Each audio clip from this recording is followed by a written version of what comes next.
Hey YouTube, this is PokéCastXVll here, and today we're going to be looking at a deck that certainly did catch a lot of us by surprise at the World Championships, and that deck is Golisopod Garbodor. Golisopod is a deck that we certainly did think would feature in some way or another, but we just weren't sure how. Let's take a look at Golisopod GX. Golisopod is a Stage 1 GX Grass type with 210 HP, weak to fire with a 3 retreat cost, and 3 attacks including its GX attack. Its first attack in First Impression deals 30 damage, however it deals 90 more if this Pokemon was on the bench and then switched into the active for a single grass energy. Combined with Choice Band, you could be hitting 150 damage for a single energy, which is extremely good. Armor Press, however, for a single grass energy and a double colorless energy deals 100 damage and gives you a buffer of -20 for the following turn when your opponent attacks. A solid outlet of damage, especially if you're unable to maximize First Impression. And finally, its GX attack in Crossing Cut GX deals 150 damage and then switches Golisopod with a Pokemon on your bench, and with the Choice Band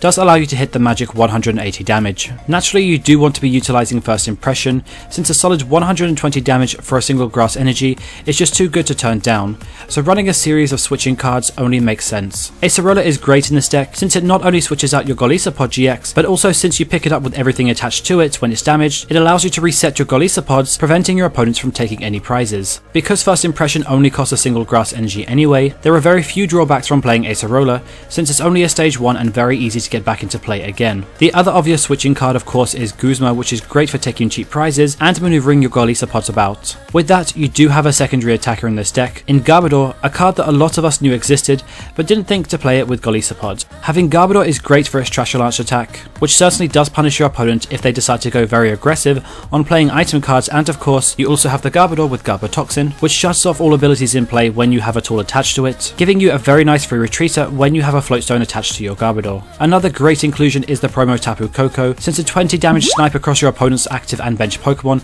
certainly can add up some decent numbers, as well as giving you another free retreater in the process, and that only concedes 1 prize. And finally, as with your energy, your focus is on Golisopod, so you do run grass energy, although you want to maximize your use of Acerola, which does require at least 1 damage counter on that Pokemon to use, so for that reason you have Rainbow Energy, which places that 1 damage counter on your Pokemon, comboing very nicely with Acerola in this case, and of course gives you an out to attacking with Garbodor. Another interesting tech that I've seen played is the one with Tapu Fini GX, which has a very interesting GX attack for a single water energy, made easy since you are running Rainbow Energy in Tapu Storm GX, puts your opponent's active Pokemon and everything attached to it back into their deck. However, this only works when they have another bench Pokemon. This is really handy if your opponent racks up something intimidating and you're having a lot of difficulty trying to deal with it. And with all that said, here is a list to get you started. With no VS Seeker in the format, the emphasis on Tapu Lele GX is pretty prominent since you want to be hitting that turn 1 Bridget. The support account is pretty standard without VS Seeker since you're now running more supporters since you aren't able to recover them, and there is a strong showing of both Floatstone and Choice Band, which both can be bumped up if you want to. Again, Tapu Fini GX is also an option, and you could also play around with the Garbodor line to best suit your playing style. And so there you pretty much have it. That was Golisopod Garbodor all concluded for you. If you did like this video and you would like to see more Pokemon related content,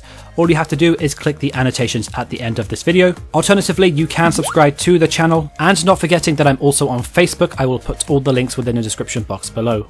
Otherwise, thank you again very much for watching, and I will see you all next time.